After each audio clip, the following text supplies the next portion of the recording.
बिस्मिल्लाहिर्रहमानिर्रहीम। कुरान की सूरतों में बड़ी बरकत और रहमत है। इसी तरह कुरान की एक सूरत आपको बताते हैं, दुनिया का कोई गम परेशानी हो, जहां आप समझे कि अब रास्ते नज़र नहीं आ रहे, मुश्किलों से निकलने के रास्ते नज़र नहीं आ रहे, या आप समझें कि रिस्क का मसला है, कोई गम या तकलीफ़ है, आप चाहें कि वो जल्दी ख़त्म हो जाए, यकीन माने ये सूरत बेहतरीन बेहतरीन है, मुश्किलों से निकालने के लिए बेहतरीन है।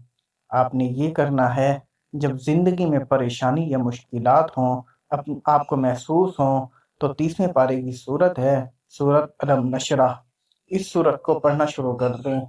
एक बार सूरत पढ़ें, फिर दुआ मांगे, फिर सूरत पढ़ें, फिर दुआ मांगे।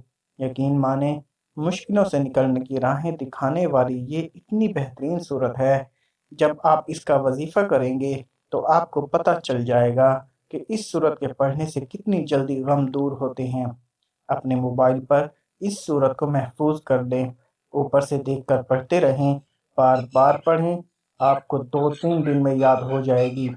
इसके बाद आप इसको पढ़ते रहें, इतनी जल्दी आपकी मुश्किलें दूर हो जाएंगी कि आप हैरान रह जाएंगे।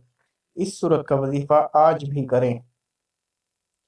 अगर ज़िंदगी में कोई गम या परेशानी है, हर रोज़ थोड़ा सा पढ़ लिया करें, इसकी बड़ी बरकतें हैं, आपको नसीब होंगी। हर मसले का हल है। ये कुरान पाक की एक अजीब सूरत है, ज़रूर याद कर लें, ज़िंदगी में बड़े फ़ायदे देगी। ज़ुल्हज्जा का चाँद देखना बड़ा ही बरकतों वाला है। नबी करीम सल्लल्लाहु अलैहि वसल्लम हर इस्लामी महीने के चाँद देखने के बाद अल्लाह पाक के यहाँ हाथ उठाते तो दुआ करते, या रब्बे करीम, इस महीने को हमारे लिए तो सआदत वाला बना, बरकत वाला बना, और इस महीने को तू हमारे लिए खैर व आफियत वाला बना। ये बहुत ही अनोखा वजीफ़ा है। जब आपको खबर मिल जाए, सोशल मीडिया या किसी भी तरह आपको खबर पहुंच जाए, अल्लाह के फजलो करम से माह जिल हज का जो बाबरकत महीना है वह तलू हो चुका है।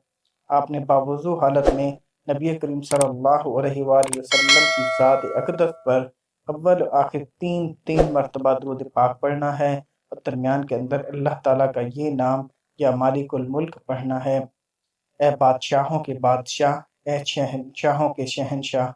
ये 337 मरतबा पढ़ लें।